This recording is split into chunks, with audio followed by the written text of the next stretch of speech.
Hello everyone, welcome back to my channel concept of physics by Anurag Mishra. अभी तक हम लोगों ने जो यूपी का फिजिक्स का पेपर रहा है, यूपी बोर्ड का 2024 का, उसको सॉल्व कर रहे हैं। अभी तक हम लोगों ने सेक्शन ए, सेक्शन बी और सेक्शन सी सॉल्व किए हैं। सभी वीडियो अपलोड है, आप उसको देख सकते हैं। आज हम बात करेंगे सेक्शन डी। सेक्शन डी में जो क्वेश्चन आए हैं उस पर हम डिस्कस करेंगे। तो फर्स्ट क्वेश्चन सेक्शन बी का है 4A। 4A में सेक्शन डी का प्रॉब्लम है। ये 2024 का जिसका पेपर कोड है 346FX, इसको डिस्कस कर रहे हैं 2024 का लिए। तो यहाँ पे सेक्शन डी की प्रॉब्लम जो दी गई है 4A में, on which factor and how do the following depends on first internal resistance of the cell and second resistance of the conductor. ये दो पॉइंट है। रेजिस्टेंस ऑफ कंडक्टर, कोई चालक का जो प्रतिरोध है उस पर डिपेंडेंसी क्या होगी, निम्नलिखित कारकों पर किस प्रकार निर्भर करता है, सेल का आंतरिक प्रतिरोध पर और चालक के प्रतिरोध पर। ये दो चीजें हम लोगों को डिस्कस करना है। ये प्रॉब्लम आई थी, तो ये 3 मार्क्स की प्रॉब्लम है। इसका जो मार्क्स निर्धारित था वो कितना था, इसकी ये 3 मार्क्स की थी, 3 नंबर की प्रॉब्लम थी सेक्शन डी की। तो सेक्शन ए और सेक्शन बी और सेक्शन सी आप प्रीवियस वीडियो को देख लेंगे, तो इसी के डिस्क्रिप्शन बॉक्स में आपको लिंक में मिल जाएगा। जब ये वीडियो आप देखेंगे तो डिस्क्रिप्शन बॉक्स में शेष जितने भी सॉल्यूशन है सेक्शन एबीसी के वो लिंक में मिलेंगे। आते हैं इस प्रॉब्लम को डिस्कस करते हैं। तो हम लोगों को सबसे पहले डिस्कस करना है कि internal resistance of the cell, cell का जो इंटरनल रेजिस्टेंस होता है उस पर कैसे डिपेंड करता है। जैसे कोई भी इलेक्ट्रोलाइट है, कोई सोल्यूशन रखा है इस तरीके से, इसमें कैथोड और एनोड प्लेट रखी है और इसमें इलेक्ट्रोलाइट सोल्यूशन है।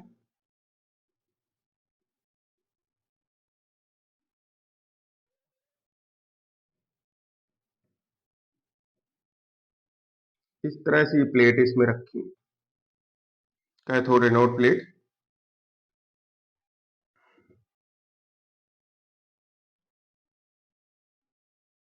इसमें ये इलेक्ट्रोलाइट सोल्यूशन रखा है। तो जो इसका इंटरनल रेजिस्टेंस है, इंटरनल रेजिस्टेंस होता क्या है, the opposition of electrolyte to flow of current through it is called internal resistance. जो इन दोनों में जो जब इलेक्ट्रोलाइट इस तरीके का कॉम्बिनेशन किया जाता है और इसमें इलेक्ट्रोलाइट फिल किया जाता है और जब कैथोड एनोड प्लेट को डिप किया जाता है तो इसमें फ्लो ऑफ करंट, तो फ्लो करंट में, फ्लो करंट कब होगा, फ्लो ऑफ इलेक्ट्रॉन से। तो फ्लो ऑफ इलेक्ट्रॉन्स में जो अपोजिशन होता है इस सोल्यूशन में, तो इस अपोजिशन का जो कारक होता है वो इसका इंटरनल रेजिस्टेंस होता है। मतलब इसके इसके जो इलेक्ट्रॉन फ्लो में जो अवरोध उत्पन्न करता है वो किसके कारण होता है, इसके आंतरिक प्रतिरोध के कारण। तो आंतरिक प्रतिरोध किन किन चीजों पर डिपेंड करता है उस चीज को हमें एक्सप्लेन करना है। तो इंटरनल रेजिस्टेंस सबसे पहले जो डिपेंड करता है, इनके बीच जो प्लेट ये रखी है, ये दोनों प्लेट हैं, इनके बीच की जो डिस्टेंस है, ये जो प्लेट इलेक्ट्रोलाइट सोल्यूशन में रखी हुई, इन दोनों के बीच की जो डिस्टेंस है, डिस्टेंस डी, जो ये डिस्टेंस है, इन दोनों के बीच जो डिस्टेंस होती है उस डी के डायरेक्टली प्रोपोर्शनल होता है। जो इंटरनल रेजिस्टेंस है मतलब क्या है कि अगर प्लेटों के बीच की डिस्टेंस को इंक्रीज करेंगे, ये डिस्टेंस को आपने बढ़ा दिया, तो ये जब डिस्टेंस बढ़ेगी तो रेजिस्टेंस जो होगा वो इंक्रीज करेगा। तो इंटरनल रेजिस्टेंस सबसे पहले डिपेंड करता है किस पे, प्लेटों के बीच की डिस्टेंस पे। प्लेटों के बीच की डिस्टेंस आप इंक्रीज करेंगे तो इंटरनल रेजिस्टेंस इंक्रीज होगा। दूसरा है इसका जो क्रॉस सेक्शनल एरिया है, इस प्लेट का जो एरिया होता है ए, तो एरिया एक इनवर्सली प्रोपोर्शनल होता है। मतलब जितनी चौड़ी आप प्लेट लेंगे तो उसमें जो इंटरनल रेजिस्टेंस होता है वो कम होता जाता है, इनवर्सली प्रोपोर्शनल होता है। कैसा रिलेशन होता है, इनवर्सली प्रोपोर्शनल का मतलब रिवर्स रिलेशन होता है। अगर प्लेट की चौड़ाई को हम लगातार बढ़ाएंगे, जैसे ये साइज है प्लेट का, इसके बाद और चौड़ी अगर हम प्लेट ले रहे हैं, इस कंडीशन में ये प्लेट अगर हम और इसकी एरिया को हम इंक्रीज करेंगे तो एरिया इंक्रीज होगा तो इसका इंटरनल रेजिस्टेंस हमारा क्या होगा, डिक्रीज करेगा। चौड़ी प्लेट लेंगे तो इंटरनल रेजिस्टेंस कम लगेगा। दूसरा है इसके कंसंट्रेशन पे, जो कंसंट्रेशन होता है सी होता है कंसंट्रेशन ऑफ सॉल्यूशन का जो कंसंट्रेशन होता है उसकी सांद्रता होती है। अगर कंसंट्रेट सॉल्यूशन है तो उसका इंटरनल रेजिस्टेंस ज्यादा होगा। ठीक है, कंसंट्रेशन जो उसकी सांद्रता होती है, सांद्रता अगर बढ़ जाएगी तो इंटरनल रेजिस्टेंस की वैल्यू इंक्रीज कर जाएगी। तो ये तीन फैक्टर बहुत ही इंपॉर्टेंट है। एक तो है प्लेट के बीच की दूरी, प्लेट की बीच की दूरी को अगर आप बढ़ाएंगे तो इंटरनल रेजिस्टेंस की वैल्यू इंक्रीज करेगी। इसके बाद area of the plate, area अगर इंक्रीज करेंगे प्लेट का तो इंटरनल रेजिस्टेंस की वैल्यू डिक्रीज करेगी, क्योंकि एरिया के इनवर्सली प्रोपोर्शनल होता है इंटरनल रेजिस्टेंस। इसके बाद कंसंट्रेशन है, जो सांद्रता होती है किसी पदार्थ की, जो इलेक्ट्रोलाइट है इस सॉल्यूशन को जो उपयोग कर रहे हैं, अगर ये कंसंट्रेट सॉल्यूशन है तो इसका इंटरनल रेजिस्टेंस जो होगा वो इंक्रीज करेगा। मतलब इंटरनल रेजिस्टेंस जो अपोजिशन है करंट फ्लो में वो ज्यादा होगा, इंटरनल रेजिस्टेंस इंक्रीज करेगा। इसका लास्ट फैक्टर है वो है टेम्परेचर। टेम्परेचर जो होता है इंटरनल रेजिस्टेंस, अगर इस इलेक्ट्रोलाइट सॉल्यूशन का हम टेम्परेचर को इंक्रीज करते हैं, इसका टेम्परेचर को हम क्या कर रहे हैं, इंक्रीज कर रहे हैं। तो टेम्परेचर अगर हम इंक्रीज करेंगे, टेम्परेचर इंक्रीजेज, देन रेजिस्टेंस जो इंटरनल रेजिस्टेंस है वो डिक्रीज कर जाएगा। आर की वैल्यू क्या होगी, डिक्रीज होगी। इंटरनल रेजिस्टेंस जो होगा small r, it is decreases.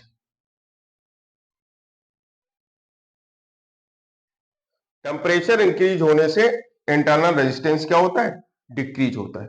तो इस पे न्यूमेरिकल भी आता है, टेम्परेचर के साथ इंटरनल रेजिस्टेंस का रिलेशन निकालने के लिए इस पे एक न्यूमेरिकल पूछा जाता है। तो वो न्यूमेरिकल में रिलेशन एक दिया जाता है कि are inversely proportional to 1/t, इससे एक रिलेशन आ जाता है internal resistance R1/R2 equal to T2/T1। इस पे काफी न्यूमेरिकल आए हैं, तो इस फार्मूले को आप याद रखें। ये फार्मूला इसी से आया है, r inversely proportional to T. तो एक बार फिर से रिवाइज करते हैं कि अगर कोई कैथोड एनोड प्लेट हमारे किसी इलेक्ट्रोलाइट सॉल्यूशन में रखी है, तो इस सॉल्यूशन में इन दोनों प्लेटों के बीच की जो डिस्टेंस होती है, जो ये प्लेट्स रखी हैं, इस प्लेट्स के बीच की जो डिस्टेंस है उसके डायरेक्टली प्रोपोर्शनल होता है। जो distance internal resistance is directly proportional to distances between the plates, and internal resistance is inversely proportional to area of the plates. जो एरिया होता है प्लेट की, जो चौड़ाई, अगर चौड़ी प्लेट लेंगे एरिया इंक्रीज करेगा प्लेट का, तो इंटरनल रेजिस्टेंस की वैल्यू क्या होगी, डिक्रीज होगी। सेकंड थर्ड पॉइंट है, ये फर्स्ट पॉइंट हो गया इसका। सेकंड पॉइंट हमने एरिया से डिस्कस किया। ये डिस्टेंस बिटवीन प्लेट, ये है डिस्टेंसेस, इसको हम बोलेंगे डिस्टेंसेस बिटवीन प्लेट। और ए क्या है, एरिया, और टी क्या है यहाँ पे, टेम्परेचर, टी टेम्परेचर। तो सेकंड पॉइंट हमारा, थर्ड पॉइंट था कंसंट्रेटर, कंसंट्रेशन अगर इंक्रीज करेंगे तो इंटरनल रेजिस्टेंस इंक्रीज होगा। फोर्थ कंडीशन है internal resistance is inversely proportional to temperature.